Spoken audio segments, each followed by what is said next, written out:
চিরঞ্জিত and Laboni আবার একবার সকলকে ওয়েলকাম করছি। এই মুহূর্তে আমি যোশী মঠে আছি।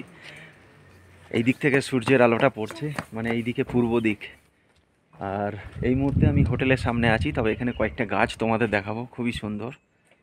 তো সবার প্রথমে আমার পিছনে এখানে একটা গাছ আছে, দেখো। আমরা ঠিক আগে ছোটোবেলায় ক্যালেন্ডারে দেখতাম বাইরের যেসব সিনসিনারি দেখতাম পাহাড়ের পার্বত্য অঞ্চলে, সেই অঞ্চলে এই ধরনের গাছ দেখতাম।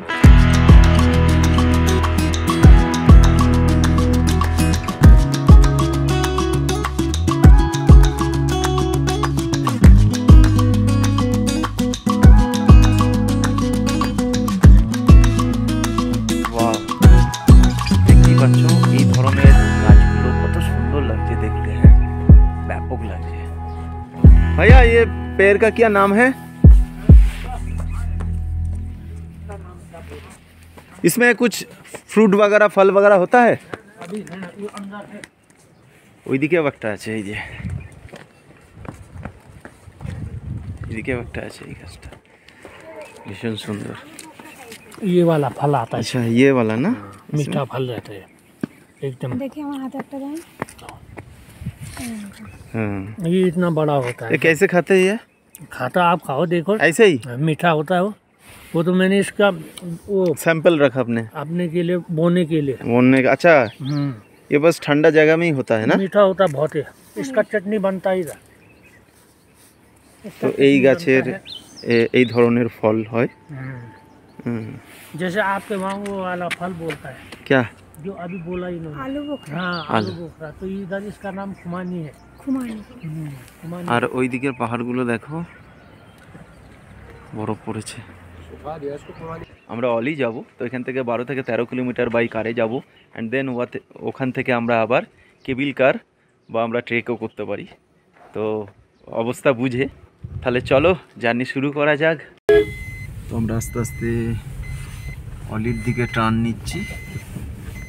এখানে অলি 6 কিলোমিটার, যে অলি 13 কিলোমিটার, ये 13 কিলোমিটার, 6 কিলোমিটার না। হচ্ছে অলির রাস্তা। মাত্র 13 কিলোমিটার গেলে আমরা অলিতে পৌঁছাবো, ওখান থেকে আবার রোপওয়ে। আর এই 13 কিলোমিটার জার্নি অপূর্ব সুন্দর। সরু রাস্তাটা দিয়ে ওপরে ওঠার সময় একদিকে সাদা বরফে মোড়া উঁচু পর্বত, আর অন্যদিকে নিচের দিকে ছোট্ট ছোট্ট পাহাড়ি গ্রাম।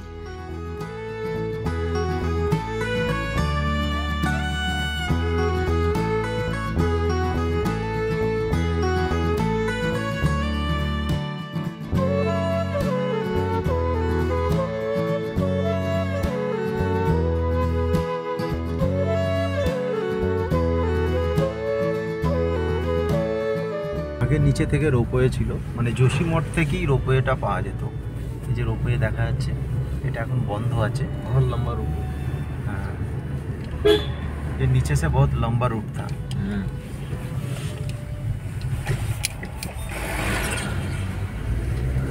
এই যে রোপওয়ের যে টাওয়ারগুলো দেখা যাচ্ছে না, এটা নিচে থেকে ছিল, কিন্তু এখন বন্ধ করে দিয়েছে কোনো একটা কারণে।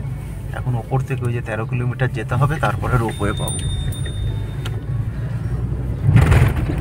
কিছুটা পথ ওপরে উঠতে না উঠতেই কোথাও কোথাও হালকা বরফ, রাস্তার দুই পাশে সঙ্গে বিশাল বড় বড় গাছ, জঙ্গল। আর এই জঙ্গলে সকালের সূর্যের আলো এত সুন্দরভাবে খেলা করছে, সমস্ত কিছু মিলিয়ে মিশিয়ে এক দারুণ অনুভূতি।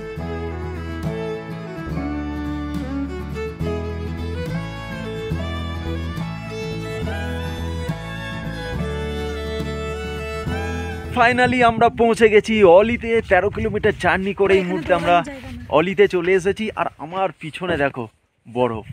এখনও মেন জায়গায় যেতে পারিনি, যাব আমরা একদম টপ পিকে, ওইখানে যাব। এটা হচ্ছে ট্রেক করতে হবে, হেঁটে হেঁটে যাব।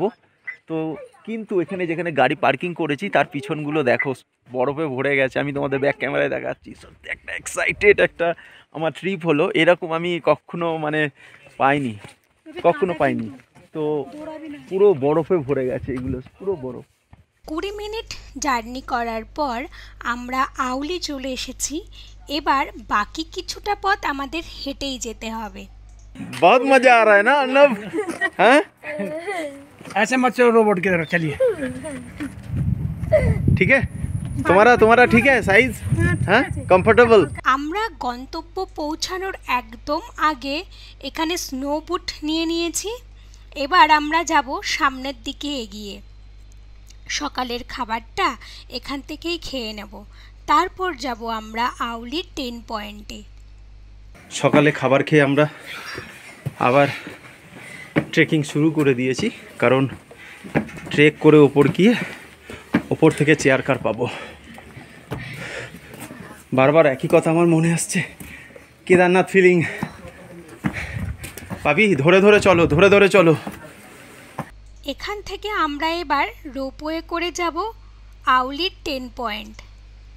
আর টিকিট খরচ জনপ্রতি 500 টাকা। 5 বছরের ঊর্ধ্বে বাচ্চাদের টিকিট লাগবে।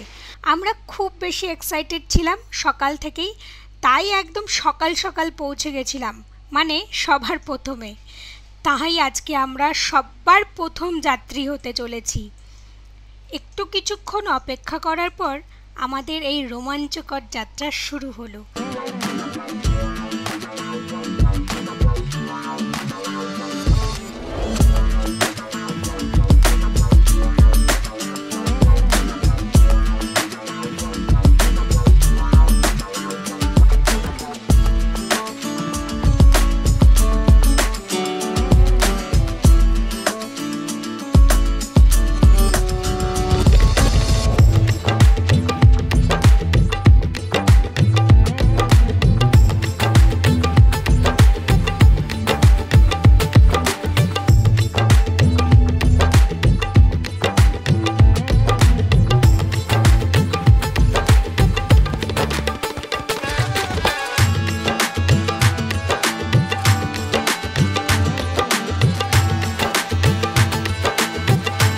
চারিদিকে পাহাড় পর্বত, বরফ আর বরফ, যেন মনে হচ্ছিল আমরা আকাশে উড়ছি।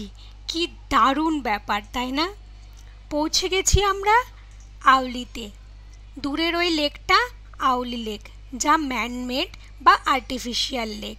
পেছনে ওই ওক গাছের বন, তার পেছনে রয়েছে গারসান বুগিয়াল, যেখানে ট্রেক করে যাওয়া যায়, কিন্তু তার জন্য লাগে পারমিশন, আর সঙ্গে লাগে এখানকার লোকাল গাইড। আমরা আজকে ওই দিকে যাব না, কারণ ছোট্ট বাবি আমাদের সঙ্গে রয়েছে।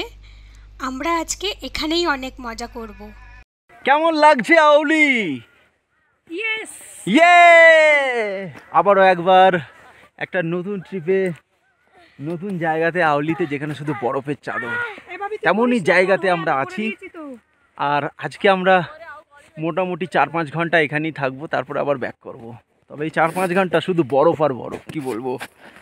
ইয়া তো বরফের উপর দিয়ে হাঁটছি, মাঝে মাঝে পা কিন্তু বসে যাচ্ছে, কারণ বরফগুলো মানে একদম নিরেট নয়, কিন্তু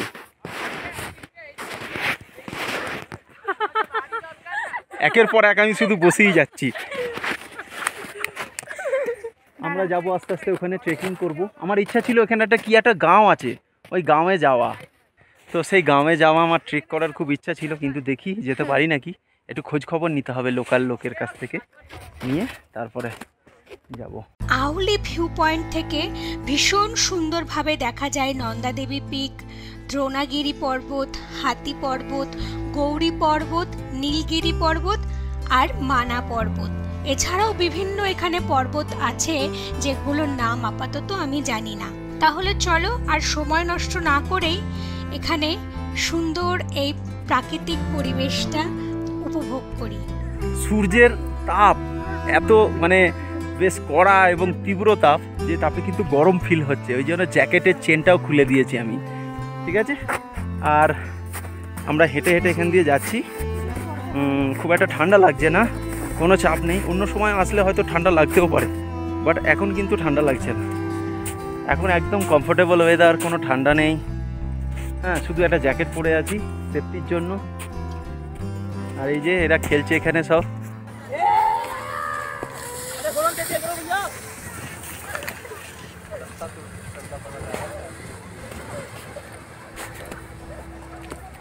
आराम से आराम से।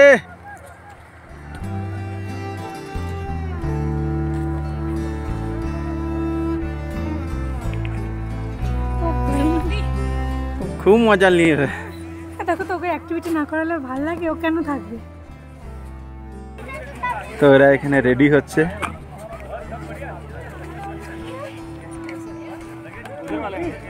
বাপরে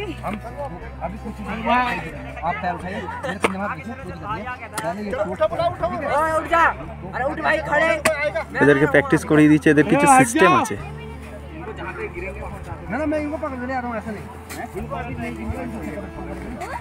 अरे भैया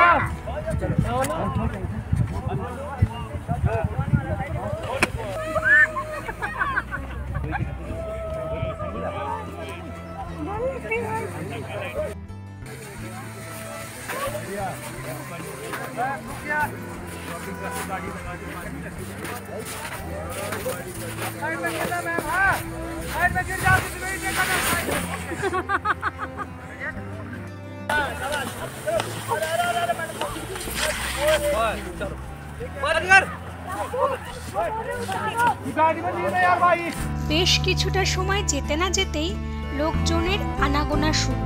তবে খুব বেশি ভিড় ছিল বলবো না, খুব অল্প কজনই ছিল। সময় বাড়ার সাথে সাথে এখানে শুরু হয়ে গেল অ্যাডভেঞ্চার টিমরাও এখন রেডি হয়ে গেছে। এবার আমাদের ফেরার পালা। যাওয়ার আগে বলে যাই, এখানে আসার জন্য সব থেকে আদর্শ সময় হলো জানুয়ারি থেকে মার্চের এন্ড পর্যন্ত, আর বাকি সময়টা মানে ওই এপ্রিল মাসের মধ্যখান থেকেই শুরু হয়ে যায় বদ্রীনাথ যাত্রা। আর এখন বদ্রীনাথ যাত্রা বন্ধ আছে।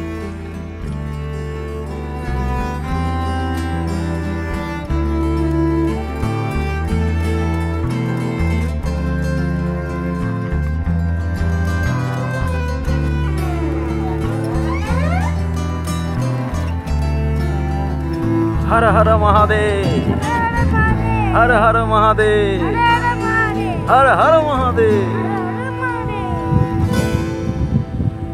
সত্যি একটা জিনিস কি বলো তো, কপালে থাকতে হয়, বুঝলে তো? সেটা প্রমাণ আজকে, কপালে না থাকলে হয় না। इधर ही से इधर सामने नंदा देवी सामने अभी पूरा पैक स्नोफॉल हो रहा है। ध्यान से देखिए, देख लिया? उसके थोड़ा ऊपर आप अगर गाइड ले जाते तो यहाँ वो नंदा देवी सामने है। यहाँ बीच में ना सर, बीच में था यहाँ पर द्रोणागिरी पर्वत, जहाँ से हनुमान जी सरयू ने बूटी उठाए थे ना। लेकिन अभी वहाँ पे क्या है मैम, हम लोग काफ़ी नीचे आ गए ना गहराई में, वो दिखेगा नहीं प्रॉपर। ये सामने ब्रह्म कमल। अच्छा, ब्रह्म कमल। ये हाथी घोड़ी पाल की ये सामने देख लो। ये है कि सप्त Singh Shri Hemkund Sahib, valley of flowers इसी की जड़ में। अच्छा, वैली ऑफ फ्लावर इसी की इसमें? हाँ, जड़ में सामने स्टेट देख लो। अच्छा, सामने देख लो जो नीला है ना नीचे, हाँ, इसके बीच में बद्रीनाथ जी, अच्छा। भगवान बद्री विशाल, और ये सामने पांडव पर्वत। पांडव जी में पांडव पर्वत, ये चीज़ है। हाइट में लेके जाते तो और भी कुछ आपको दिखा देते, लेकिन थोड़ा आपको आपका मेरा थोड़ा तालमेल नहीं बैठ पाए, हम लोग संपर्क नहीं कर पाए ना आपसे। वहाँ से তাহলে চলো দেখা হবে আবার নতুন একটা ভিডিও নিয়ে। ততক্ষণ আপনারা ভালো থাকবেন, সুস্থ থাকবেন। টাটা।